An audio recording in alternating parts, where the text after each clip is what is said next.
നടൻ ടിനി ടോമിനെതിരെയുള്ള അൻസിബ ഹസന്റെ ആരോപണത്തിൽ ഇന്ന് കൂടുതൽ പ്രതികരണങ്ങൾ ഉണ്ടായേക്കും. തനിക്കെതിരെ അവിഹിത കഥകൾ പ്രചരിപ്പിക്കുന്നു എന്നും തന്നെ മത തീവ്രവാദിയാക്കാൻ ശ്രമിക്കുന്നു എന്നുമുള്ള പരാതിയിൽ ഉറച്ച് അൻസിബ നിൽക്കുകയാണ്. ആരോപണം തള്ളിയിരിക്കുകയാണ് ടിനി ടോം. ആസൂത്രിത നീക്കമാണെന്നും അൻസിബയുടെ പരാതി കേൾക്കുമെന്നും പ്രസിഡന്റ് ശ്വേതാ മേനോനും വ്യക്തമാക്കി.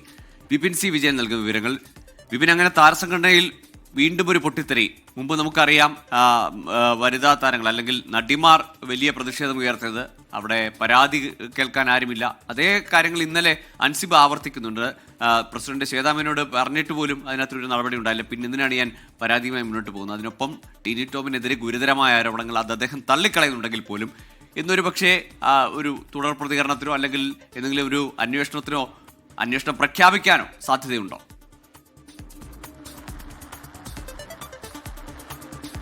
സ്വാഭാവികമായിട്ടും ഇന്ന് അതിൻ്റെ തുടർ പ്രതികരണം ഗോകുൽ ഉണ്ടാകും. കാരണം മലയാള സിനിമയെ സംബന്ധിച്ച്, അമ്മ സംഘടനയെ സംബന്ധിച്ച് ഒരു വലിയ വെളിപ്പെടുത്തൽ നടത്തിയിരിക്കുകയാണ് അൻസിബ. അതായത് ഇപ്പോഴത്തെ അമ്മ എക്സിക്യൂട്ടീവിനെ സംബന്ധിച്ചിട്ടുള്ള ഗുരുതരമായിട്ടുള്ള ആരോപണങ്ങൾ, അതിൽ ടിനി ടോമിൻ്റെ പേരെടുത്തുകൊണ്ട് തന്നെ അതിൽ മതതീവ്രവാദിയാക്കാൻ ശ്രമിക്കുന്നു, ഒപ്പം മറ്റൊരു അംഗത്തെ തല്ലാൻ വേണ്ടി ടിനി ടോം പോകുന്നൊരു സാഹചര്യം, അസഭ്യവർഷം നടന്നു എന്നൊക്കെയുള്ള ആരോപണങ്ങളാണ് പ്രധാനമായും പറയുന്നത്. തന്നെക്കുറിച്ച് നിരന്തരമായിട്ടുള്ള അവിഹിത കഥകൾ പറയുന്നു, അതുകൊണ്ടുകൂടിയാണ് അമ്മയിൽ നിന്ന് രാജിവെച്ചത് എന്നുള്ളത് അൻസിബ തുറന്നു പറയുകയാണ്. അൻസിബയെ സംബന്ധിച്ച് വ്യക്തിപരമായ കാരണങ്ങൾ കൊണ്ട് രാജി എന്നുള്ളതായിരുന്നു ഇതിനു മുൻപ് പറഞ്ഞിരുന്നത്, ആ രാജിയുടെ സമയത്ത് പറഞ്ഞിരുന്നത്. അതിൽ തന്നെ ഒരു വ്യക്തത കുറവുണ്ടായിരുന്നു. കാരണം അൻസിബ പറയുകയായിരുന്നില്ല, കാരണം അത്ര ഒരു പ്രധാനപ്പെട്ട ഒരു പോസ്റ്റിൽ ഇരിക്കുന്ന ഒരാളായിരുന്നു. അങ്ങനെ ഒരു പോസ്റ്റിൽ നിന്ന് അവർ രാജിവെച്ച് പോകുമ്പോൾ അവരായിട്ട് പറയുകയായിരുന്നില്ല, മറിച്ച് ശ്വേതാ മേനോൻ ഒരു സ്വാഭാവികമായിട്ടും അതിൽ അൻസിബ രാജിവെച്ചിരിക്കുന്നു എന്നുള്ളത് പറയുകയാണ് ചെയ്തത്. ഇപ്പോൾ അതിലൊരു വ്യക്തത വരുത്തിക്കൊണ്ടാണ് ഇതാണ് കാരണം എന്നുള്ളത് അൻസിബ പറയുകയും ചെയ്തിരിക്കുന്നത്. പക്ഷേ ടിനി ടോം ഇത് പൂർണ്ണമായും തള്ളിക്കളയുന്നു. അൻസിബ സഹോദരിയെ പോലെയാണ്, താൻ വാർത്ത വന്നപ്പോൾ മാത്രമാണ് ഇക്കാര്യങ്ങളെല്ലാം അറിഞ്ഞത് എന്നുള്ളതാണ്. അമ്മയെ സംബന്ധിച്ച് ഇത് ആസൂത്രിതമായിട്ടുള്ള ഒരു ശ്രമം. തനിക്ക് ഇന്നലെ 2 മണിക്ക് മാത്രമാണ് അമ്മയിലേക്ക് ഇങ്ങനത്തെ ഒരു പരാതി പറഞ്ഞുകൊണ്ട് അൻസിബയുടെ മെയിൽ വന്നത്. അതിന് തൊട്ടുപുറകെ തന്നെ മാധ്യമങ്ങളിൽ ഈ വാർത്ത വരികയും ചെയ്തു. അതുകൊണ്ട് തന്നെ കൂടുതലായിട്ടുള്ള ഒരു അന്വേഷണം നടത്തണം എന്നുള്ളതാണ് അമ്മയെ സംബന്ധിച്ച് ശ്വേതാ മേനോൻ ഇന്നലെ പറയുകയും ചെയ്തത്.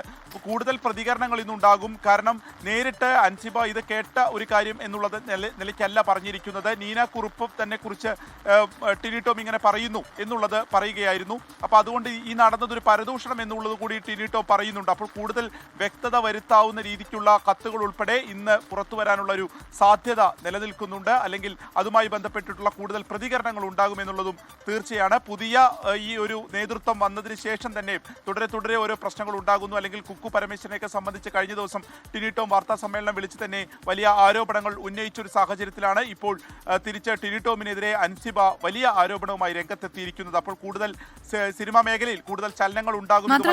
ഇന്നലെ ബിപിൻ, ഈ അൻസിബ ശ്വേതാ മേനോനെതിരെയും പറയുന്നുണ്ടായിരുന്നു, താൻ പരാതി പറഞ്ഞപ്പോൾ അത് ശ്രദ്ധയിൽ എടുത്തില്ല എന്ന് അൻസിബ പറയുന്നുണ്ടായിരുന്നു. അതോടൊപ്പം തന്നെ അമ്മ എക്സിക്യൂട്ടീവ് പിരിച്ചുവിടണം, പുതിയ ഭരണസമിതി വന്നാൽ അത്രയും നല്ലതെന്നുള്ള ഉൾപ്പെടെയുള്ള ആരോപണങ്ങളായിരുന്നു ഇന്നലെ അൻസിബ ഉന്നയിച്ചത്.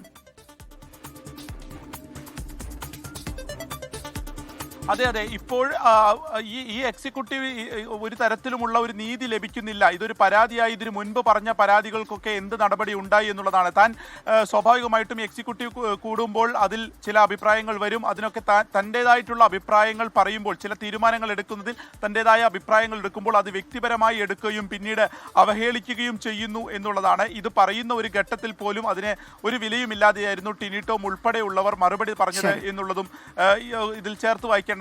ഇങ്ങനെ ഒരു ഘട്ടത്തിലാണ് പിന്നീട് ഒരു തുറന്നു പറച്ചിൽ അൻസിബയുടെ ഭാഗത്തുനിന്ന് ഉണ്ടായിരിക്കുന്നത്.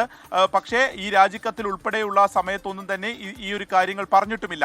അപ്പോൾ ടിനി ടോം പറയുന്നതാണോ, ഇതിലെന്താണ് വസ്തുത എന്നതിനെ സംബന്ധിച്ച് കൂടുതൽ അന്വേഷണം നടക്കണം എന്നുള്ളതും തീർച്ചയാണ്. അപ്പോൾ കൂടുതൽ പ്രതികരണങ്ങൾ ഇതുമായി ബന്ധപ്പെട്ട് വരേണ്ടതുണ്ട്. ഇതിൽ നേതൃത്വത്തിന് പരാതി ലഭിച്ചിട്ടും ഒരു നടപടിയും ഇതിന്റെ ഭാഗത്തുനിന്ന് എടുക്കാത്തതാണോ, അതല്ല ഇത് കൃത്യമായി അറിയിക്കുന്നതിൽ ഏതെങ്കിലും രീതിയിലുള്ള വീഴ്ച സംഭവിച്ചോ തുടങ്ങിയിട്ടുള്ള കാര്യങ്ങളിലാണ് ഇനി അങ്ങോട്ടേക്ക് ഒരു വ്യക്തത വരേണ്ടത്. അത് സ്വാഭാവികമായിട്ടും ഇന്നും നാളെയുമായി അതിന്റെ ഒരു ചർച്ചകൾ കൂടുതൽ നടക്കുമെന്നുള്ളത് തന്നെ പ്രതീക്ഷിക്കാം.